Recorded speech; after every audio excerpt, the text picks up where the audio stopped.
네, 강원 원주을의 송기현 의원입니다. 예, 총리님, 잠깐 자리에 앉아서 듣다 보니까 답답하긴 한데 총리님이 일일이 다 모든 걸 해야 되는 건 아니잖아요.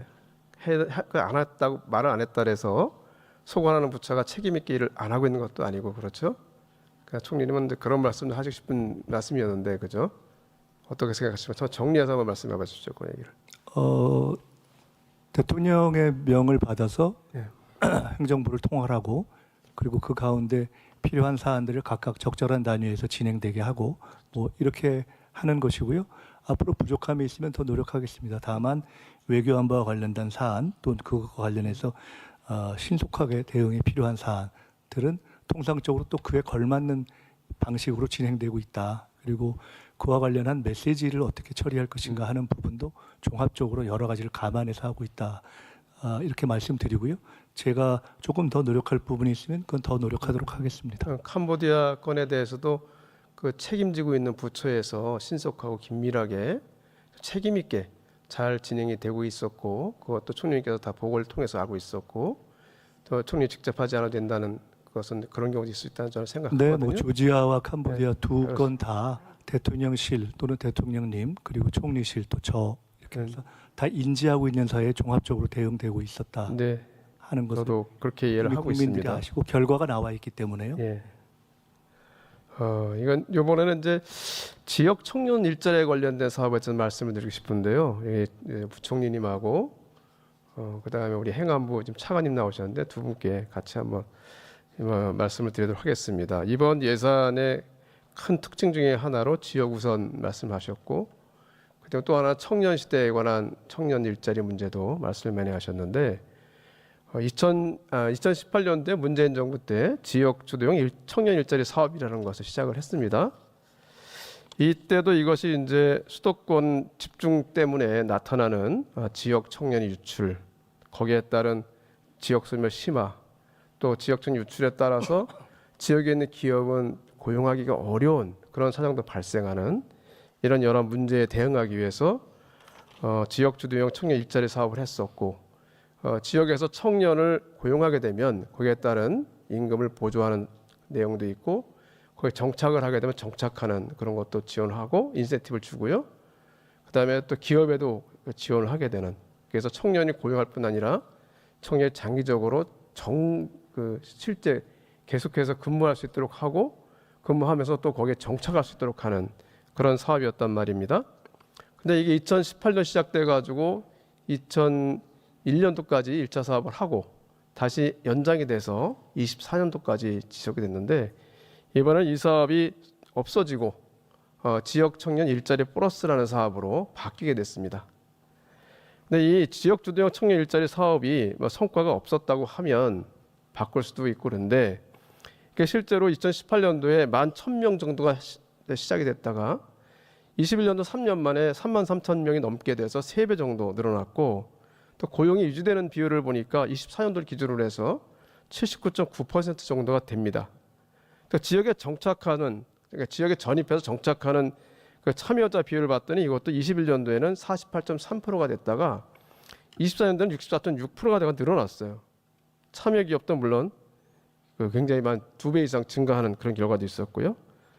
그 참여하신 분들이 만족하는 비율도 이제 18년도 처음에 할 때는 85.8%였는데 22년도에는 97.8%로 굉장히 많은 분들이 만족하게 되고 지역 정착률도 91%게 돼서 저는 굉장히 성공적인 사업이라고 생각합니다. 행안부도 자체적으로 평가할 때 이것이 잘 되고 있고 그래서 이 지역 주도형 일자리 모델이다 이것이 바로 그래서 그 지역 소멸 대응의 핵심이 될 수 있다 그렇게 평가를 해서 처음에 2021년도에는 연장이 됐거든요. 근데 24년도에는 그것이 집행률이 부진하다 해가지고 이제 연장이 안 되고 이번에 바뀐 겁니다.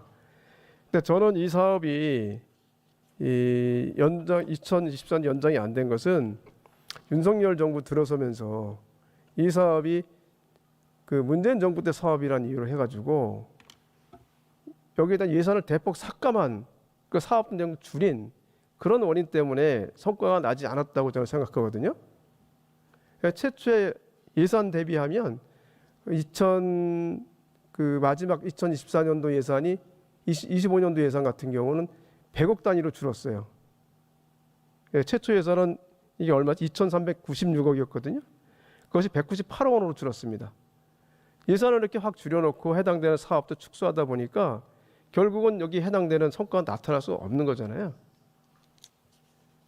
근데 지금 보면 이 기재부 입장이 청년 일자리에 보조금을, 그러니까 인건비를 직접 보조하는 사업을 하지 않겠다는 그런 차원에서 올해 사업으로는 청년 일자리 플러스 이렇게 하신 것 같은데, 청년 일자리 플러스 사업 같은 경우는 교육하는 비용만 지급하는 거지 않습니까?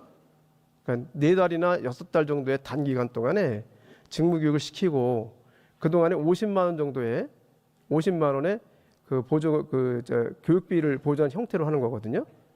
근데 이 사업이 내용이 어떻게 됐냐면 이 6개월이나 4개월 동안 교육을 받고 50만 원을 받는 동안에는 다른 자리에 취업을 못하게 돼 있어요. 이 교육 받으시는 참여자들은 결국은 그 교육 기간 동안 다른 일을 못 하고 그 50만 원 받고 교육만 하라는 겁니다. 그러니까 교육을 받고 난 다음에 교육을 받고 난 것은 이제 새로 진짜 일자리가 연계가 되지 않습니까? 그 일자리 연계를 직접 하진 않고 일자리 연계는 지방자치 단체한테 넘기게 돼 있어요.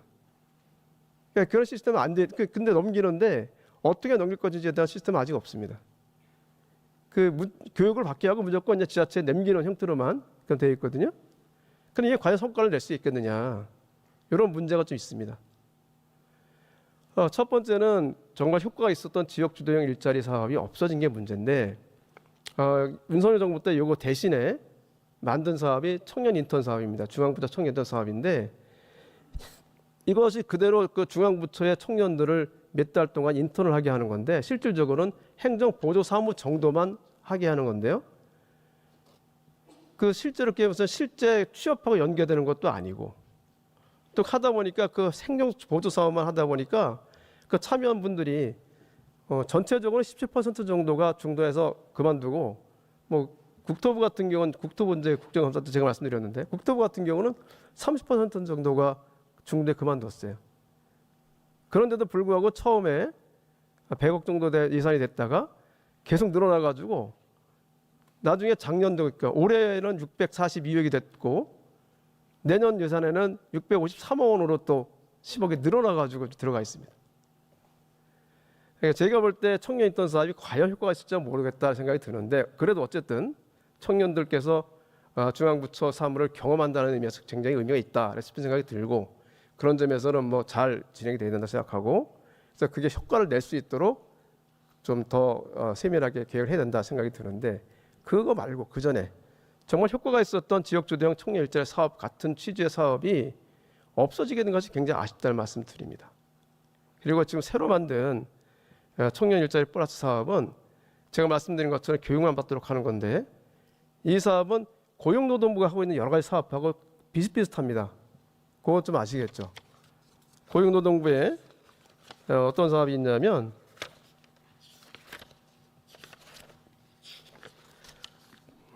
청년도전 지원 사업이라는 게 있습니다. 이것도 마찬가지 교육하는 프로그램 되어 있죠.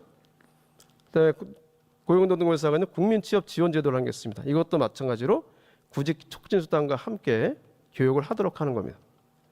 또 국민취업지원제도 일경험 프로그램이라는 건데 이것도 마찬가지로 비슷한 거예요. 일자리 교육 체험을 하게 하고 거기에 따라서 이제 그 지원금을 주는 교육수단 같은 걸 주는 그런 제도들이 있는데요. 이거하고 좀 거의 내용이 비슷하게 되어 있죠. 그럼 과연 이 사업이 어떤 사업으로서의 특정적 성과를 거둘 수 있느냐? 이게 첫 번째 문제가 될 수도 있기도 하고. 그럼 이것이 과연 지역 주도형 청년 일자리 사업에 대한 대체 효과를 낼 수 있느냐? 이게 좀 굉장히 의심스럽다고 생각합니다. 아버지 부총리님. 예, 저 의원님 지적하는 부분에 대해서 저는 공감을 하고 있고 네. 이제 청년이 지금 굉장히 어렵습니다. 또 그 중에서 지역 청년이 더 어렵기 때문에 지금 말씀하신 고용부 사업이라든지 행안부 사업이라든지 다 저희들이 모든 사업을 갖다 놔놓고 이게 정합성을 좀 유지할 수 있고 저희들이 한번 이번 내년도 예산 편성 과정에서 할 수 있다면 좀 한번 봐서 좀 이렇게 정합성을 좀 높이는 방안이 뭔지를 좀 한번 고민해. 네, 올해 예산 편성된 것에서는 효과를 낼 수 있도록 다시 제도화하는 게 필요하기도 하고 올해 정 안 된다고 하면 내년에서는 지역 주도형 청년 일자리 사업 형태의 그런 것을 생각할 필요가 있다는 말씀을 드립니다. 이게 처음에 제도를 만들 때도 앞에 지역주도형을 만들었잖아요. 그러니까 중앙부처에서 일률적으로 내려보낸 것은 효과가 없다 생각을 해서 지역에서 주도적으로 계획해서 하는 형태로 만들자고 해서 만든 제도란 말입니다. 그게 상당히 효과를 거뒀다고 저는 생각하거든요. 그걸 잘 검토해 주시기를 좀 부탁을 좀 드리겠습니다. 네. 그리고 이번 예산의 가장 큰